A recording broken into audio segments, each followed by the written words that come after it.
आसमान की बुलंदियों में जहां बादल हवा के साथ नाचते थे, एक नन्हा सा बूंद रहता था जिसका नाम रामी था। रामी अपने बादल की सबसे छोटी बूंद थी।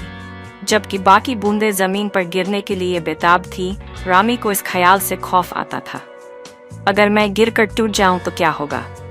वह अपने दोस्तों से पूछती, अगर मैं हमेशा के लिए खो गई तो क्या होगा। उसके दोस्त आहिस्ता से हंसते, ओ रामी, गिरना अंत नहीं, ये खूबसूरत शुरुआत है, वे कहते। लेकिन रामी कायल नहीं हुई। एक दिन हवा के तेज झोंके ने आसमान को हिला दिया। बुजुर्ग बादल गरजते हुए बोले, वक्त आ गया है छोड़ देने का। जमीन प्यासी है और हमारी जिम्मेदारी है कि उसे सैराब करें। जब बाकी बूंदें खुशी से छलांग लगा रही थीं, रामी बादल के किनारे को मजबूती से पकड़कर बैठी रही। उसने अपने दोस्तों को देखा कि वे नीचे गिर रहे हैं, ग्रेसफुली टम्बलिंग। उनकी हंसी सुनाई दे रही थी जैसे वे गायब हो रहे थे। रामी, डरो मत, बुजुर्ग बादल ने नरमी से कहा। तुम्हारा भी एक मकसद है, हवा पर भरोसा करो और खुद को छोड़ दो।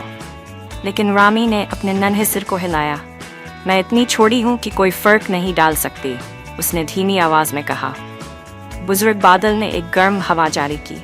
तुम देखोगी नन्हे बूंद, कभी कभी सबसे छोटी बूंद सबसे बड़ा असर डालती है।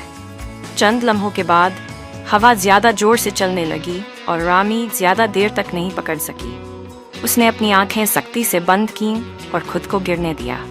नीचे की दुनिया उसके पास से तेजी से गुजरी और उसका दिल बादल की गर्ज की तरह धड़क रहा था। गिरने के बाद उसने खुद को एक पत्ते पर आहिस्ता से उतरते हुए महसूस किया। उसने एहतियात से अपनी आंखें खोलीं और एक सूखे मुरझाए हुए फूल को देखा। उसके आसपास की जमीन फटी हुई और सूखी हुई थी। रामी पत्ते से फिसलकर जमीन में जज़ब हो गई। उसके हैरत की बात यह हुई कि फूल ने अपना सिर उठाना शुरू किया। उसकी पंखुड़ियां रोशन हो गई और वह आहिस्ता आहिस्ता झूमने लगा जैसे उसका शुक्रिया अदा कर रहा हो। रामी का डर खत्म होने लगा। क्या ये मैंने किया? उसने ऊंची आवाज में सोचा। हाँ, तुमने किया, एक आवाज ने कहा। ये एक कीड़ा था जो जमीन से अपना सिर निकाल रहा था। जमीन को तुम्हारी जरूरत है नन्हे बूंद। तुम्हारे बिना पौधे नहीं उग सकते, नदियां नहीं बह सकती और जिंदगी रुक जाएगी।